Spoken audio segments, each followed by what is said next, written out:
젊은 천재 레오폴드의 펀드 청산이 글로벌 기술주 폭락에 방아쇠를 당겼습니다.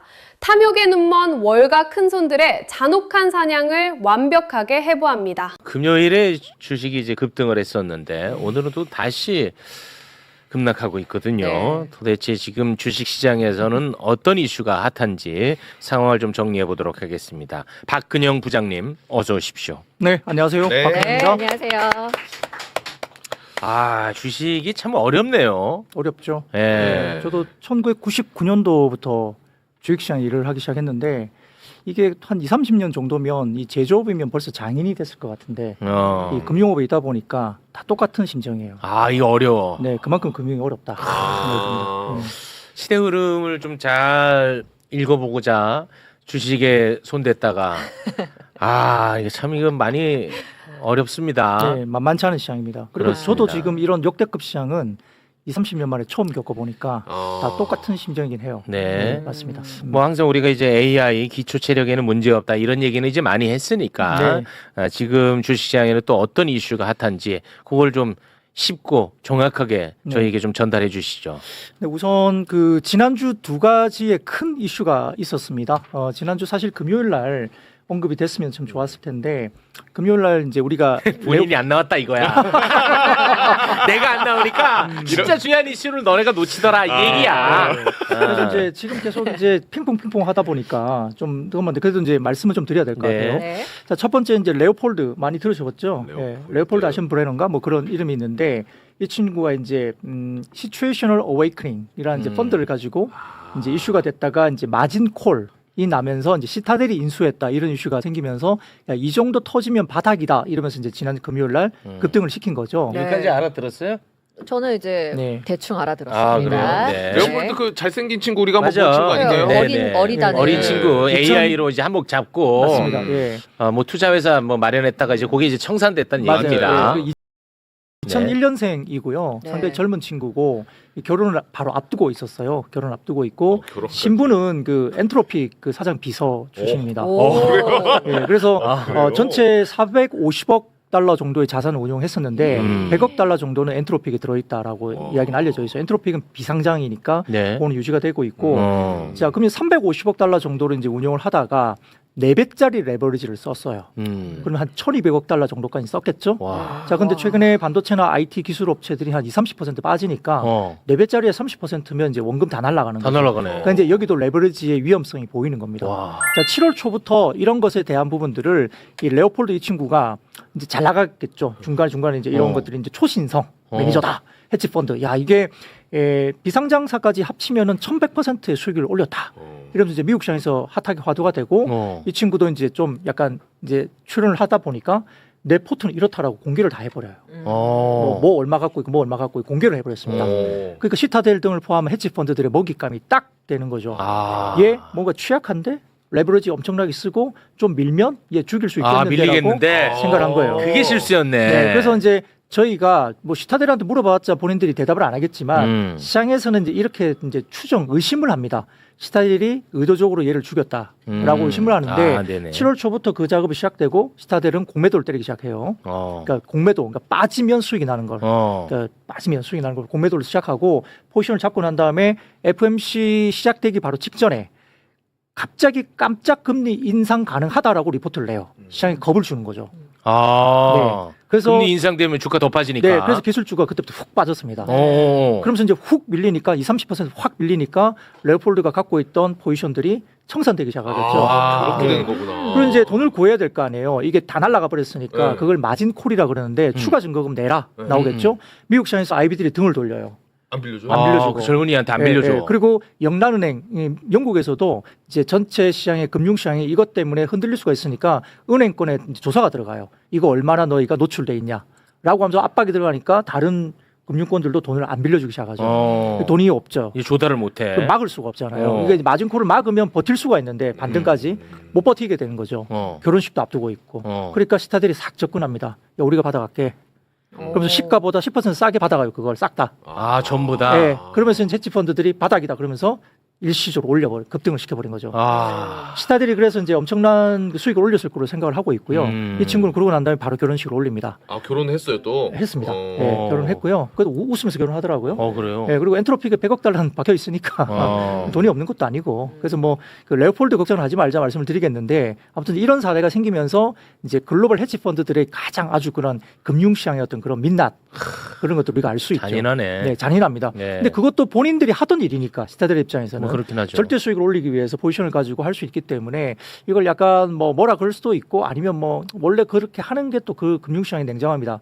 라고 생각할 수 있는데 아무튼 그런 사태가 벌어지면서 이게 청산되니까 그러면 한국 시장 등을 포함한 기술주들이 밀린 게 그것 때문인가라고 생각할 수밖에 없죠. 거기에 포트에 대부분 그런 큰 기술주들이 다 들어있거든요. 아, 네. 그래서 우리 시장은 이제는 저점을 찍었나 보다 이렇게 인식했다는 거예요? 그래서 이제 한국 시장뿐만 아니라 전 세계 기술주들의 저점이 좀 왔다라고 이제 단기적으로 이제 시장에서 이제 그게 회자가 되면서 주식을 끌어올린 게 금요일 날 있었던 금요일에 급등 있었던 가격이었죠. 일이구나. 예, 네. 그럼 오늘은 왜 이렇게 떨어져요? 이제 오늘은 그거에 대해서 단기 차익이 나오는 거죠. 사실 뭐 금요일 때 그때 잠깐 말씀주셨지만은 시장에서 하이닉스가 상한가 간 게 이게 정상이야? 그거는 정상 아니에요. 예, 예, 라고 생각을 다들 하는 것 같아요. 네. 마냥 기쁘진 않더라고. 맞아요. 불안하더라고요. 맞아요. 막. 그 네. 말씀이 정확하신데 금요일 날 고객들도 기뻐하지 않았어요. 이상하다 이것도.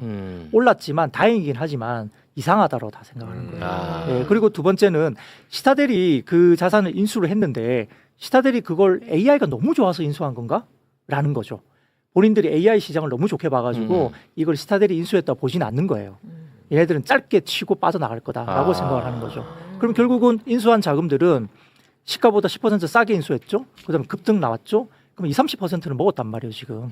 조금 올라가면 얘네들이 슬슬 팔 수도 있다라고 생각하니까 기술주가 조금은 아직도 이제 물량 소화를 좀 해야 되는 거 아닌가라는 생각을 하는 거죠. 네, 그게 이제 첫 번째 큰 틀에서의 그 하나의 설명이 될 수 있고요. 네. 그건 다 이해가 되시죠? 시타델은 이해됐습니다. 네, 이런 네, 놈들은 뭐 세상의 모든 돈이 다 자기 돈 같겠네. 시타델. 자기들 손에서 그냥 움직이고 그러니까. 경험도 너무 많아서 뭐 그런 이제 할아버지들이 이제 경험을 가지는데 젊은 친구가 이렇게 막 하니까 되게 좀 그렇게 보였나 봐요. 근데 이제 이거는 이제 시장에서 음모론이긴 하지만 좀 그런 가능성이 높게들 보는 것 같습니다. 매우 합리적인 설명 같은데. 네, 그렇게 해서 시장이 움직였고요. 네. 네. 그리고 두 번째는 이제 금리 부분이에요. 왜냐하면 이제 FOMC가 이제 최근에 열렸었는데 그 케빈 워시가 금리를 동결했죠. 동결하고 반대가 3명이 나왔습니다. 네. 금리 인상을 원하는 사람이. 네, 반대가 3명 나온 것은 최근에 한 10년 사이에 뭐 한 처음이에요. 그러니까 보통은 1명 내지 2명 정도인데 3명이 나왔기 때문에 금리는 동결했지만 금리를 올릴 수밖에 없지 않느냐라고 이제 공감대가 형성돼 있는데 어쨌든 금리를 동결했고요. 그래서 단기 2년물 금리가 빠졌어요. 금리를 동결했으니까 이걸 이제 FOMC의 금리를 반영하기 때문에 2년물 빠졌는데 이게 금리를 동결하면서 이제 케빈 워시가 뭐라 그랬냐면 이 시장에 대해서 진지하게 고민 중에 있다고 이야기를 해요. thinking, 뭐 studying. 내가 진지하게 고민하고 있고 진지하게 공부하고 있다 이렇게 이야기를 했거든요. 그러면 9월 달에도 안 올린단 말을 하는 건가? 라고 생각을 하는 거죠. 시장은. 근데 이 분위기로 봐서는 안 올리면 안 되는 분위기인데 케빈 워시가 계속 안 올리는 식으로 말은 매파적으로 하지만 실제 고민하고 연구하고 진지하게 그렇게 하고 있다. 그리고 내가 금리를 안 올려도 시장의 금리 자체가 미리 올랐기 때문에 그러니까 기준금리는 안 올렸지만 실제 거래되는 시중금리가 많이 올라왔단 말이에요. 네. 예를 들어서 10년물 금리가 4.7까지 갔고 30년 금리가 5.2, 5.3까지 왔거든요. 그게 20년 만에 처음이에요.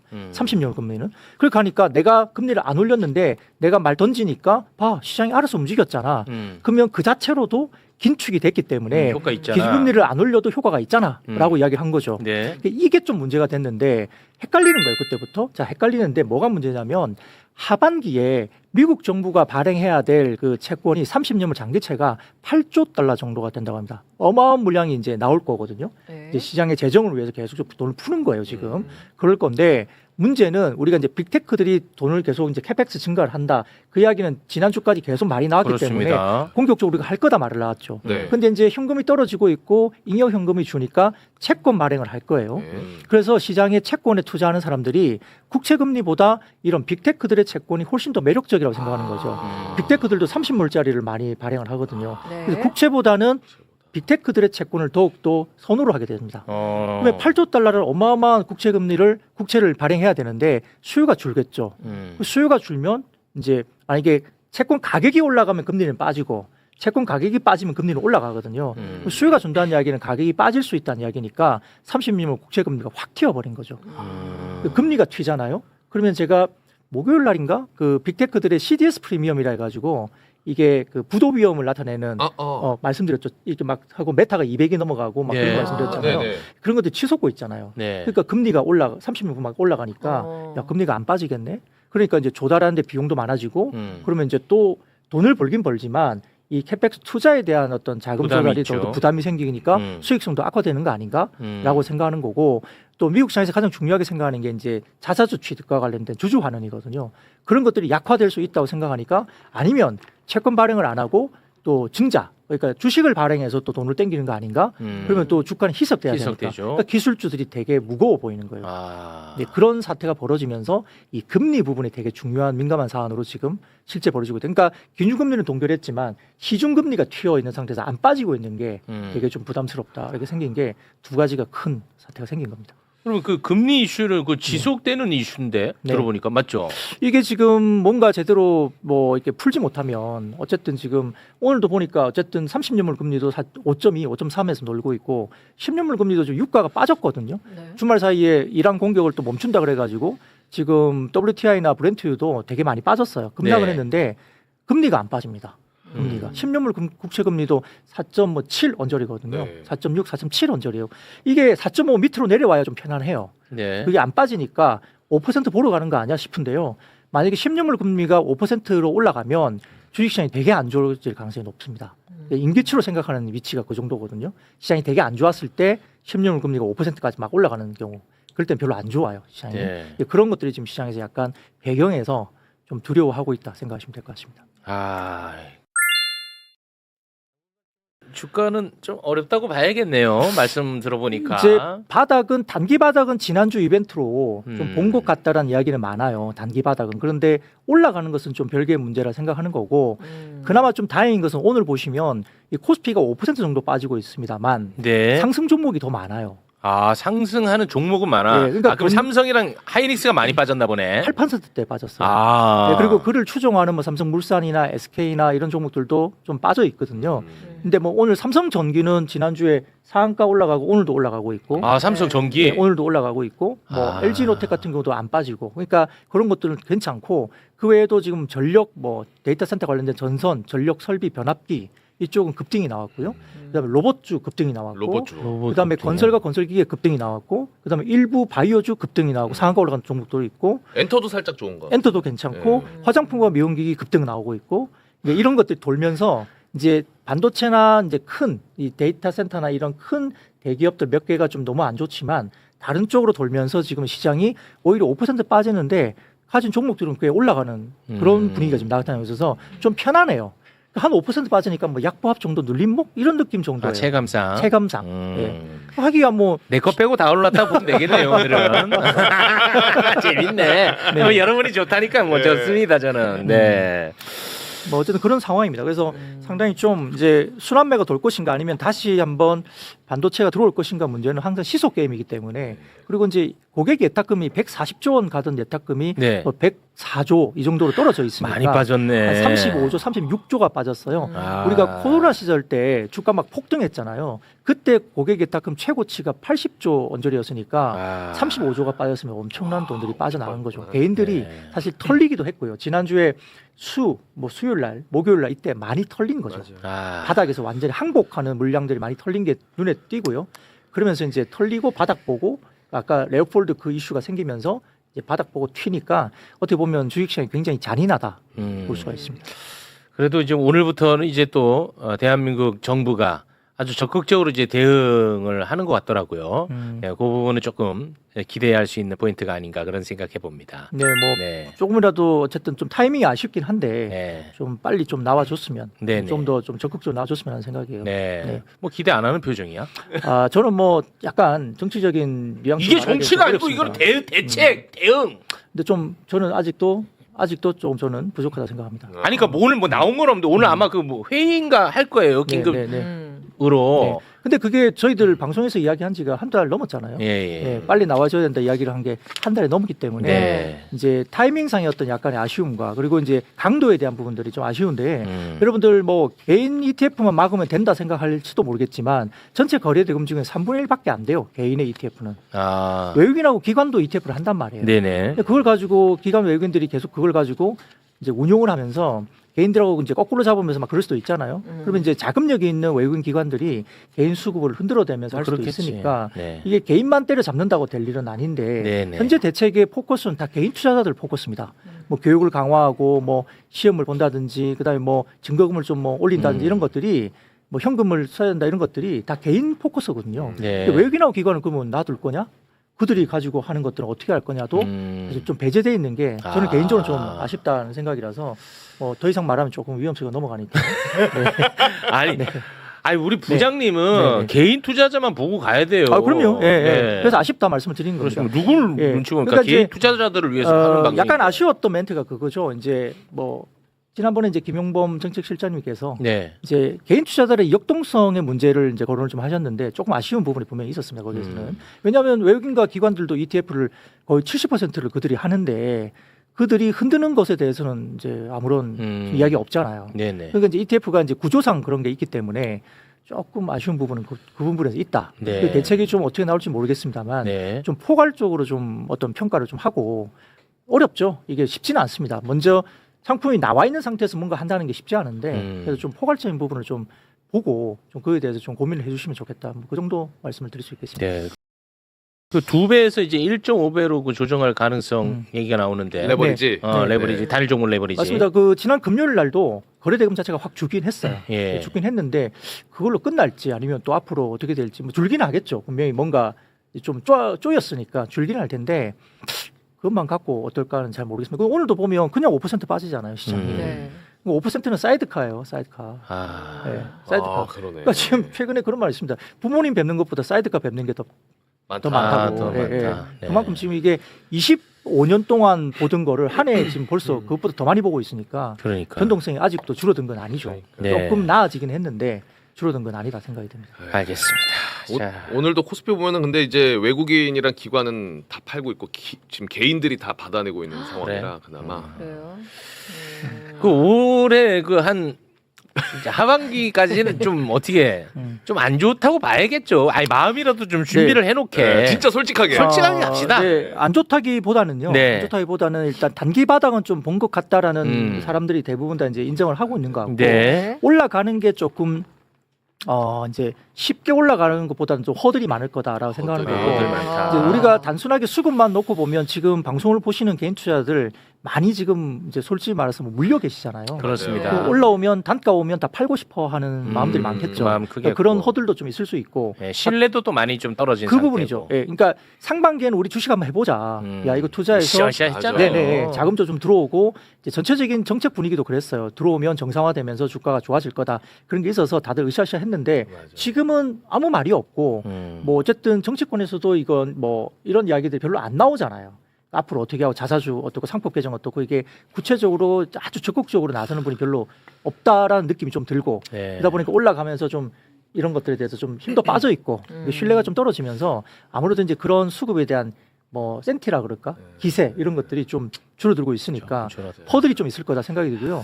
코스피 기준을 보면 제가 좀 개인적으로 되게 중요하게 생각되는 지수대가 있는데 아래쪽으로는 6,550이 되게 중요합니다. 지난주 금요일은 그걸 살짝 회복을 했는데 오늘 또 네. 밀렸거든요. 네. 그래서 6,550짜리가 좀 중요하고 위로 가면 7,400포인트 코스피 7,400포인트에서 마디지수가 한번 있고 그 위로 올라가면 8,000에서 8,100 정도가 마디지수가 있는 것 같아요. 그래서 저는 개인적으로 한 8,000 정도 넘어가면 조금 줄이시는 게 어떠냐. 올해 만약에 간다면. 우리는 올해는. 9,300 기다리고 있는데 8,000에 줄여라. 우리 9,300 기다리는데 그러니까 팔고 떠나라는 게 아니고 그때쯤 돼서 조금 줄였다가 조금 기회가 있을 때 다시 한번 기회를 좀 잡고 그러니까 다 팔라는 건 아니에요. 그렇긴 네. 하지만 조금 힘들었던 자리에서 좀 올라오는 자리니까 알겠습니다. 예. 특히나 그 청년들이 그 청산당한 경우가 많더라고요. 맞아요. 네. 아, 이거는 사실 우리 사회가 이 대가를 치러야 되는 날이 올 겁니다. 그게 저는 걱정이거든요. 그게 그 지표에서도 나오거든요. 간단하게 한번 볼까요? 그냥 무시하지 읽어주세요. 말고. 네. 그래요? 2번 자료를 좀 보여주시면 2번. 이게 뭐냐면 위에 표를 보시면 가로축은 수익률, 그러니까 시장이 올라가는 날이고, 네. 그다음에 위에 쪽에 세로축은 이제 산 거거든요. Y축은. 네. 그러니까 오른쪽 보시면 위에 오렌지 색깔로 동그라미가 땡땡땡 더 있잖아요. 네. 올라가는 날 개인들이 산 겁니다. 올라가는 날 산 거. 네, 네. 아. 그리고 왼쪽에 노란 색깔 보시면은 빠진 날 많이 안 사거나 판 거거든요. 예, 그게 보이는데 밑에 보세요. 오렌지 색깔로 보이는 게 단기 고점을 만들었는데 역시 개인 투자자들이 올라간 날, 산 날 단기 고점을 만드는 날을 딱 정확하게 일치하고요. 상투 잡은 거네. 네, 노란 색깔로 보시면은 많이 빠진 날 많이 안 사거나 조금 사거나 팔았거나 이때가 이제 단기 바닥을 만들었죠. 네. 확실히 그렇게 보입니다. 그게 딱 날짜로 저렇게 찍히거든요. 3번을 보여주시면요. 극단적으로 보이는 게 여기 보시면 7월 29일, 7월 30일 어떻습니까? 수익률이 극단적으로 마이너스인데 극단적으로 팔았죠. 빨간 게.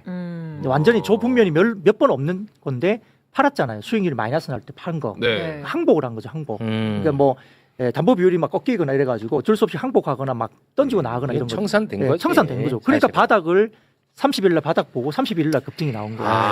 네. 그러니까 이런 사태가 생긴 게 지난주였죠. 이건 지금 우리 사회가 이제 크게 대가를 치를 겁니다. 이 청년들이 지금 수중에 돈이 10원도 없어졌어. 다 사라진 거야. 그러게요. 어떻게 걱정이 큽니다, 이게 사실. 네, 그래서 좀 안타까운 부분이에요. 실제 현상이 저렇게 나타났기 때문에 네. 저희들이 좀 개인들 힘들겠다. 개인들이 털려야 역시 바닥인가. 음. 근데 그게 이제 외국인 자금에 이런 자금들이 다 이제 한국 시장을 그렇게 좀 이렇게 롤링을 좀 했다 그래야 되나? 네. 그런 것도 좀 있을 수 있는. 시타들이 어쨌든 레오폴드를 그렇게 어떻게 보면 했다고 만약에 정확하다고 한다면 레오폴드 같은 그런 큰 자금들도 그렇게 해가지고 청산시키고 받아가는 거잖아요. 네. 참 이제 냉정한 주식시장이죠. 네. 아, 근데 속상한 게 우리가 그 이제 올라갈 때는 외국인들이 좀 흔드는 것처럼 보이는 시기가 있었음에도 불구하고 네. 안 흔들려서 야 이제는 아니 왜 그러냐면 그때는 신뢰가 있으니까 그냥 야 떨어져? 하요 이놈들 아주 당해봐라 하면서 개인이 들어가는 거야. 맞아요, 그랬어요. 오를 거라는 신뢰, 네. 희망, 기대감이 있으니까 지금은 그게 안 돼. 그 상반기에 지수가 많이 올랐지 않습니까? 상반기에 외국인들이 160조 팔았어요. 그 개인들이 다 받아내고 땡긴 거거든요. 160조를. 와. 지수는 올랐지 않습니까? 그때 160조 팔았는데. 네. 그러니까 그만큼 이제 신뢰를 가지고 기세가 있었는데 지금은 좀 분위기가 누구도 지금 생각하기에 상반기만큼 기세가 있다고 보기엔 좀 어렵죠. 알겠습니다. 예. 최욱이 너 왜 청년 얘기만 하니? 아니 그럼 그것도 있다는 거고 뭐 나이와 상관없이 많이 힘들죠 지금. 그럼요. 네, 그런 네. 거 아니고요. 네, 다 힘들죠. 어우 굉장히 또 예민하시네. 알겠습니다. 자 일단 오늘은 여기에서 좀 마무리를 짓겠습니다. 그래도 지금 최대 이슈에 대해서 저희가 좀 정리가 되는 것 같아가지고. 그런데 사실 오늘 보면 한 가지만 말씀드리면 키옥시아가 금요일 날 실적을 미스를 했어요. 실적이 별로 안 좋게 나왔어요. 일본에 있는 일본 키옥시아. 예, 그래서 주가 급락했었거든요. 일본 급락했고. 예, 근데 오늘 주가가 10% 넘게 급등하고 있습니다. 어. 예, 거기에 배경은 대규모 주주환원이 있어요. 주주환원 정책 나와줘야지. 네네. 그래서 이제 주주환원이 뭐 급등을 시키는 요인은 아닐 수는 있어도 네. 키옥시아가 어쨌든 이번 실적을 되게 안 좋게 내고 주주환원을 바로 내면서 주가가 급반등을 하는 거 보면 시장이 뭔가 거기에 반응을 하고 있다. 그러니까 이제 뭐 8월이 들어오면서 8월 초라도 지난주에는 삼성전자가 조만간 특별 배당을 포함한 주주하는 정책을 조만간 발표하겠다 말을 했기 때문에 네. 그것도 있고 하이닉스가 그 ADR 상장 이후에 말을 못하는 콰이어트 기간이 있거든요. 네. 그게 뭐 이번 주가 끝난다 말이 있어요. 이번 이제 주가 주주환원 뭐, 정책 나오겠군요. 네, 오늘이나 뭐 끝난다 뭐 이런 말이 있기 최태원 때문에 회장. 그게 끝나면 뭐가 좀 나오지 않을까 나와야 하는 돼. 기대감을 좀 갖고는 있는데 그건 모르죠. 나와야 아는 나와야 거니까. 돼. 그 말 못하는 거 그 안내 책자 나눠주는 그 기간. 그게 이제 기간이 이제 이번 주에 끝난다는 뭐 거죠. 말로는 오늘쯤 끝난다 말은 있습니다. 그래서 오늘쯤으로. 네, 이번 주에 뭐가 주주환원이 나오면 분위기가 좀 달라질 수 있다. 근데 DS투자증권에서 이제 삼성전자의 그 주주환원 관련된 부분에 대해서 특별배당 포함해서 만약에 나오면 시나리오를 만든 그 DS증권의 자료가 있는데 네. 그거 하면은 삼성전자 그 배당 관련된 우선주 같은 경우는 6% 넘게 나온다 그러거든요. 우와. 그리고 삼성전자가 보통 1% 정도 배당률이었어요. 근데 6% 넘게 나올 수도 있다. 베스트 케이스는. 네. 그러면 이제 본주도 한 4~5% 나올 수 있고 우선주도 6% 이상 나올 수 있다. 그래서 그게 이제 만약에 실현이 되면 시장에서 상당히 좀 반응이 있을 수 있습니다. 알겠습니다. 지금 주가가 많이 떨어져서 주식 얘기 좀 그만하랍니다. 예. 네, 여기서 마무리 짓겠습니다. 네. 부장님 대단히 고맙습니다. 네, 고맙습니다. 고맙습니다. 네. 듣고 싶지도 않답니다. 와. 잔인한 주식시장의 민낯을 그대로 보여준 한 주였습니다. 기관의 폭격 속에 투매로 내몰린 개인 투자자들의 씁쓸한 지표가 모든 것을 말해주죠. 대책은 부실하고 수급은 꼬여있지만 시장의 눈은 이제 대장주 삼성전자의 주주 환원이라는 단 하나의 변수를 향해 쏠려 있습니다.